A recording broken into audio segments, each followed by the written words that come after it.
কৃষ্ণ। আজকে শ্রীমদ্ভাগবতের প্রথম স্কন্দের দিব্যভাব এবং দিব্য সেবার 12তম শ্লোক। তৎশ্রদ্ধানা মুনয় জ্ঞান বৈরাগ্য যুক্তয়া পশ্যতাত্মনি চাত্মানং ভক্তা শ্রুত গৃহীতয়া।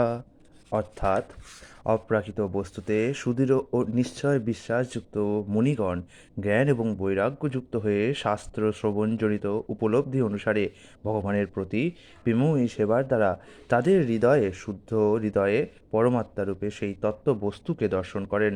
এর তাৎপর্য প্রভুপাদ আমাদের বলেছেন, বাসুদেব বা পরমেশ্বর ভগবানের প্রতি ভক্তিযুক্ত সেবার মাধ্যমেই পরম তত্ত্বকে জানা যায়, কেননা তিনি হচ্ছেন পূর্ণ পরম তত্ত্ব। ব্রহ্ম হচ্ছে তার দেহ নির্গত রশ্মিছটা এবং পরমাত্মা হচ্ছে তার আংশিক প্রকাশ। তাই ব্রহ্ম উপলব্ধি অথবা পরমাত্মা উপলব্ধি হচ্ছে পরম তত্ত্বের আংশিক উপলব্ধি। 4 শ্রেণীর মানুষ রয়েছে: কর্মী, জ্ঞানী, যোগী এবং ভক্ত। কর্মীরা হচ্ছেন জড়বাদী, কিন্তু অন্য 3টি শ্রেণীর মানুষেরা আধ্যাত্মবাদী।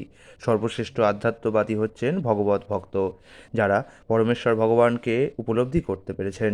দ্বিতীয় স্তরের আধ্যাত্মবাদী হচ্ছেন তারা যারা পরমেশ্বর ভগবানের অংশ প্রকাশ পরমাত্মাকে আংশিকভাবে উপলব্ধি করেছেন, অর্থাৎ জ্ঞানীর কথা বলছে। আর তৃতীয় শ্রেণীর আধ্যাত্মবাদী অর্থাৎ যোগীর কথা হচ্ছে তারা যারা সেই পরম পুরুষের চিন্ময় রশ্মিছটা দর্শন করেছেন।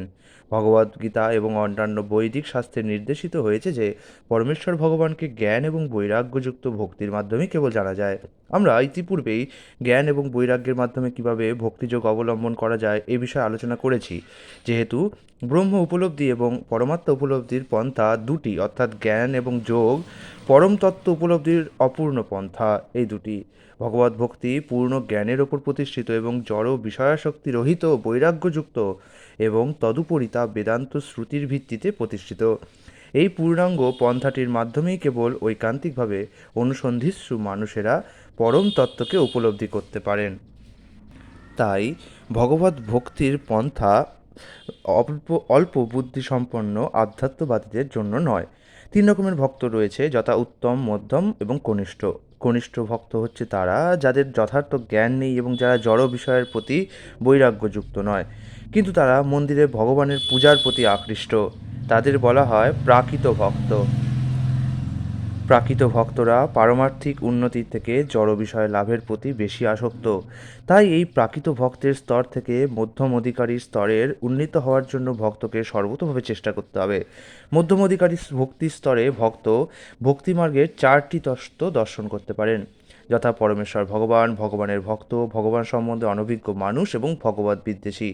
পরম তত্ত্বকে জানবার যোগ্যতা অর্জন করার জন্য ভক্তকে অন্তত মধ্যম অধিকারীর ভক্তিস্তরে উন্নীত হতেই তো হবে। সেই জন্য কনিষ্ঠ অধিকারী ভক্তকে ভগবত ভক্তি সম্বন্ধে ভাগবতের প্রামাণিক সূত্র থেকে নির্দেশ গ্রহণ করতে হবে। প্রথম শ্রেণীর ভাগবত হচ্ছেন ভগবানের শুদ্ধ ভক্ত এবং অন্য ভাগবতটি হচ্ছে ভগবানের বাণী। কনিষ্ঠ অধিকারী ভক্তকে তাই ভগবত ভক্তি সম্বন্ধে জানবার জন্য ব্যক্তি ভাগবতের শরণাগত হতে হয়। এই ধরনের ব্যক্তি ভাগবত শ্রীমদ্ ভাগবতের পেশাদারী পাঠক নয়, যারা তাদের জীবিকা নির্বাহের জন্য ভাগবত পাঠ করে অর্থ উপার্জন করে।